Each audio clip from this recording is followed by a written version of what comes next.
Hey rookies, it's an exciting night tonight. I was sitting here reading Wine Follies, The Essential Guide to Wine by Madeline Puckett. By the way, good book.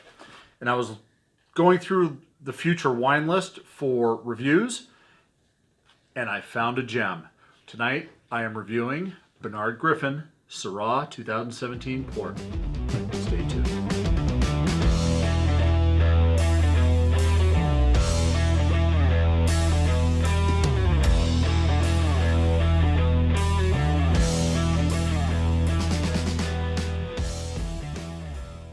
All right, rookies. As I said, tonight, Syrah Port 2017 from Barnard Griffin. Barnard Griffin is an Eastern Washington winery out of the Tri-Cities, Richland, Washington specifically. And to be honest with you, they are really known for their Chardonnays. Great Chardonnay. They also have a good Syrah. I believe they became famous when their Syrah was served at the Clinton Yeltsin Summit in Vancouver, British Columbia, back in the early 90s. Anyways, port is one of the most, I think, underappreciated wines out there. And port is technically, to be called a port, technically it should be from Portugal, but there are winemakers out there that will label their fortified wines port, and Barnard Griffin is one of them, and they actually do a really good job. Now, what is port? Port is basically a fortified wine. Typically, a manufacturer of port is going to put a grape brandy in the wine, not only to fortify it, but stop the fermentation. Now, let's get to this review. This is a Syrah Port 2017. This is alcohol by volume. Now, because it's fortified, the alcohol is a little bit higher. It's 19.5%. Now, this is a 500 milliliter bottle. So, obviously, we'll take a look at Sugar Horse Hills here. Obviously, it's a little bit less. Port is expensive, relatively expensive to make. That being said, let's talk about this. The Syrah itself, a lot of times with port, you'll sometimes lose, I believe, the character in the grape that you're turning into a fortified wine. That's just a tendency of the brandy and the extra sugars and the extra alcohol. In this particular port, Barnard and Griffin has really, I think, hit a home run.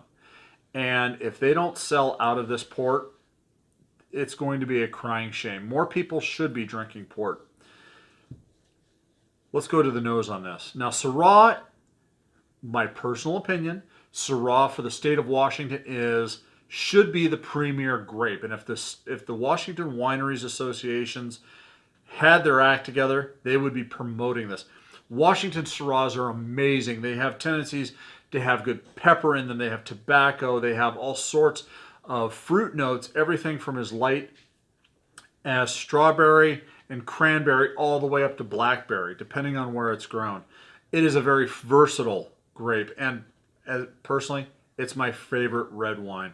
Let's go ahead and take a nose on this.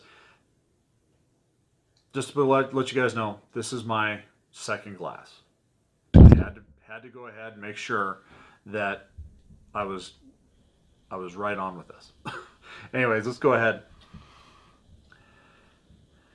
Yeah, this is, and you'll notice I'm using my Syrah glass. I don't have a proper port glass, and you really can't pour port in a standard wine glass. But here, you've got chocolate. I've got tobacco leaf on the nose. Almost a cigar note to it. A cigar and dark chocolate. I've got plums and not raspberries, but plums and raisins. Now, I can tell that you can, in a fortified wine typically, nose a little bit higher alcohol volume because there is higher alcohol. Whereas your standard wine shouldn't have that alcohol burn. This is a port, so it's to be expected somewhat. But it's muted. Oh, man, I could nose this for a good half hour. Let's go ahead and give it a sip.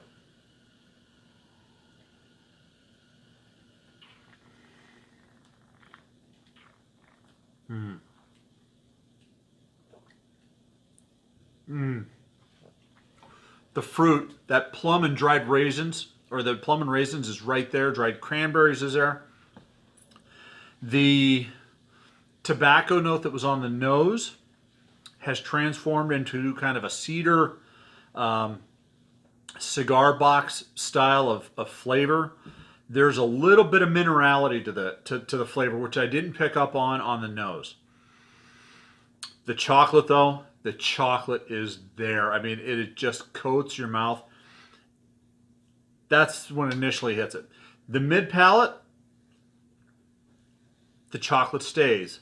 The tobacco, the cedar, the cigar box kind of goes away. The fruit starts to fade, and then the fruit really comes back on the back end of the palate, the finish.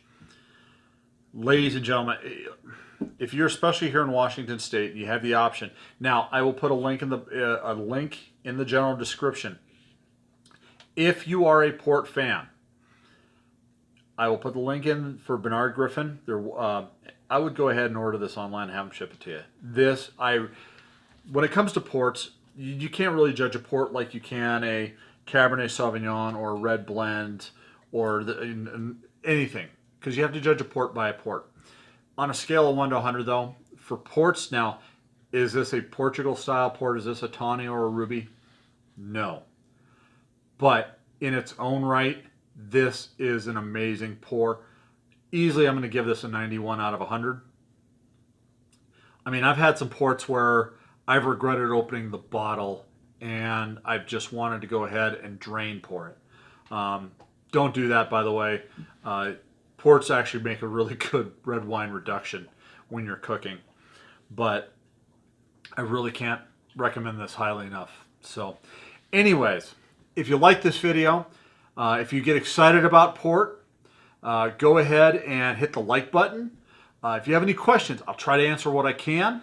For the first few people to comment, go ahead and comment below. If you want to see more of this content, please go ahead and subscribe to the channel. Once you subscribe, a little bell's going to show up. Go ahead and hit the bell button there. That way, when I do put more content out, you are immediately notified.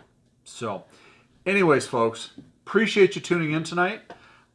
This is kind of a quick review because, well, like I said, I got excited about this wine when it first hit my lips. So, anyways, please, as always, drink responsibly, and life is too short for either bad wine or bad whiskey, which is why I'm drinking this port tonight. This is awesome. Cheers.